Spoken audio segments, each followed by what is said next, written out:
Deputy Rick at Woodcrest Retreat with another episode of Fireside Chats, where we are connecting with those who made Woodcrest possible today. And we're here with the Weinholds today. I'm going to let you go ahead and introduce yourselves. I'm Anna Weinhold, John's wife, and my daughter Karen. All right.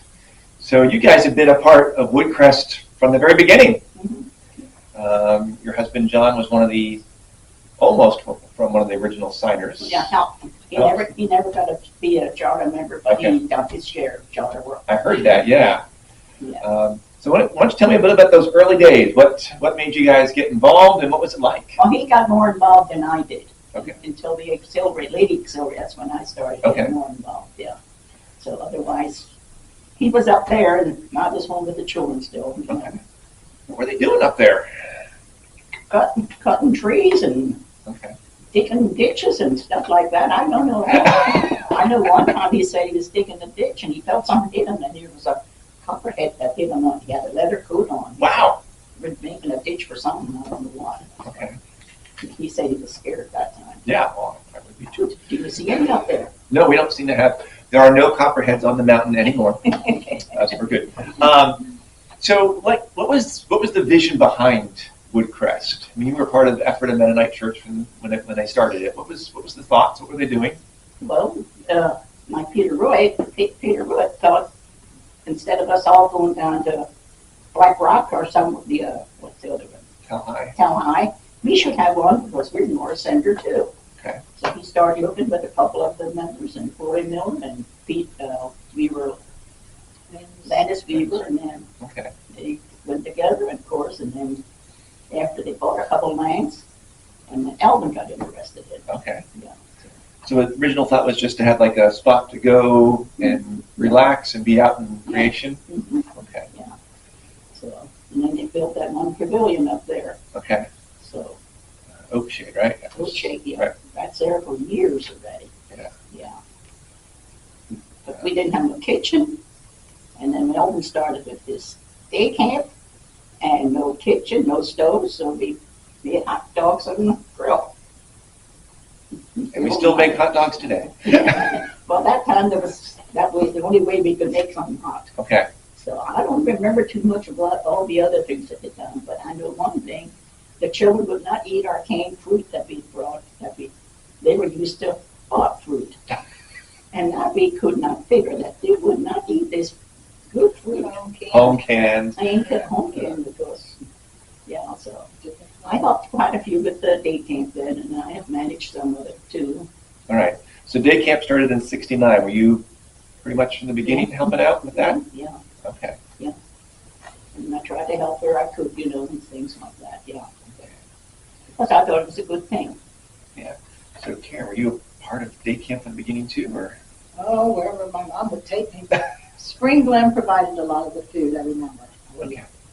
And I don't know how long that was, but that was Titus and the Sensley, who were part of Mennonite Church also. Okay. And their factory was just down the road from where we Spring Glen. lived on Moeller Church Road. Okay. And then they bring food a lot of times in big tubs. Okay. We'd serve them, and for us, they were like, this ain't home food, They had their day to serve chicken pot pie and chocolate pudding. And that was their day. I don't know which day of the week it was, but one day a week they done that. Okay. For I don't know how many years. I think I'm bringing that back for camp now. Chicken pot pie and chocolate pudding. I like that. Yeah. But I don't know where you would get it. You give it to us free. Yeah, well. I know you won't get it free down there now. No. Yeah. But they have good pot pie down there. Okay. So my main thing was with day camp. I was the school bus driver for a few years. When Elvin was running camp, Yeah. we set up a route and we picked people up. I know it used to be at Hollinger's Farm Market. I think it had 4 different stops. Okay. A place where there was a parking lot. The families could bring their carloads of kids in there, Yeah. hop on the bus, and then I'd take them up to Woodcrest. So how long were you guys doing that? I mean, I know Elvin started with the bus. I didn't realize the bus was continuing. Yeah, wow. You got Back in the 80s, Okay. 90s. My oldest 2 were born in 82 and 85. But it was when Angela, okay, that's my younger one, Mhm. 90. It was in 90. She was born. I know, if I recall, Effort of Mennonite continued running day camps up until 97, I think. Yeah, that sounds about right. And I know Woodcrest added theirs in conjunction with that in 93. Well, some thought that's not right. It was good for it. Yeah. I mean, I guess that would be the start when Woodcrest actually started doing their own programming. You know, and that way they helped and come in and help. And Yeah. I don't know if Gerald helped any. I want to ask. But my daughter, Dee Dee, our youngest one, she was a counselor for a couple of years. Okay. Yeah. And then our son, Phil, he was known as Raleigh. Phil Horning was the director. Yeah. He was there, so he was there for three years, All right. 3 summers. So how many generations of Weinholds have there been then? So 1, 2, 3. 3. Yeah. All right. So any thought, I mean, maybe you're not the one to ask this too, but any thoughts like when you guys early on, and it was just woodlands and fields, was there ever a vision of like having, this big retreat center? I know you compared it, Black Rock down in the south. Was that the idea, was to have like another Black Rock retreat center, or was it really just meant to be a simple? I don't know. Yeah. He probably discussed it with the other men, but never really let me in how that goes. You know. I remember it to be that they wanted it a place for pastors to go away, just have quiet. And that's why the cabins were built. So Okay. they could come out and just spend time with God and nature. Right. And we still do that. We provide free lodging for pastors in the community to come and just get away for a night or two, which is great, much needed. What's excited you most as you watched Woodcrest grow over those years? What's like, yeah, this really excites me. I love it. Just thinking that everybody could come and help, and be there to help each other. And I don't know how else to say it. That the Lord was behind it. Yeah. Yeah. Amazing that, last summer it was almost 2,000 kids. We had 235 churches involved.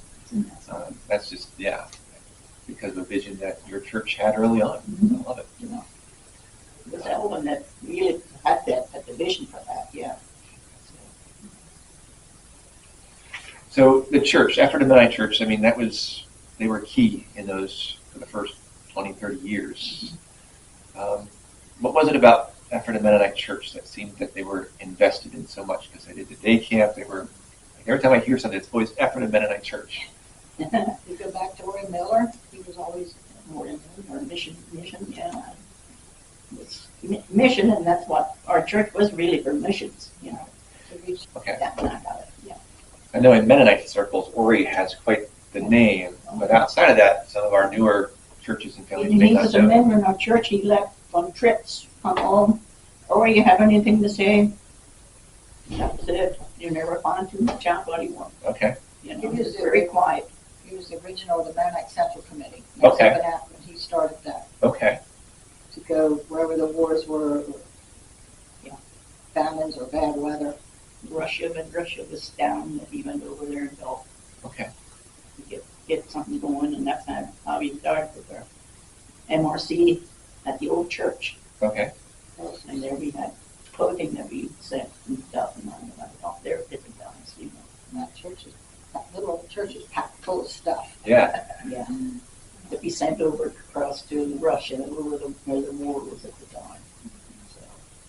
So there was a vision for missions, not just around the world, but then also missions in your community, and seeing the love of Jesus go forth.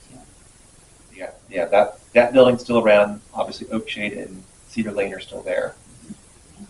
We've added the Circle Pavilion, that whole Circle campground. Yeah, that was John's idea. Was it? Okay.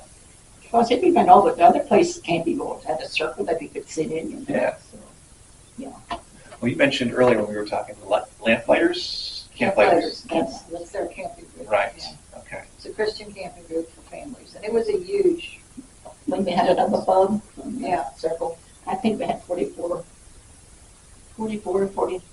somewhere around 40 or 50 families with over 200 kids. Wow. And we just line up along the woods, and then the pavilion was behind that. And then Okay. the overflow would go up around the side or down where the pool is. So we had rows of campers. Wow. And Okay. then we'd go out, there's the exit now, we go campers, would go out that way too. And Donnie Burkholder was a member, and he was an electrician, so he came to put wires up that we could connect into. Okay. I tell you, we had a good time up there. That was a good time up there still. Sometimes the weather was pretty cold, but we had a good time, yeah.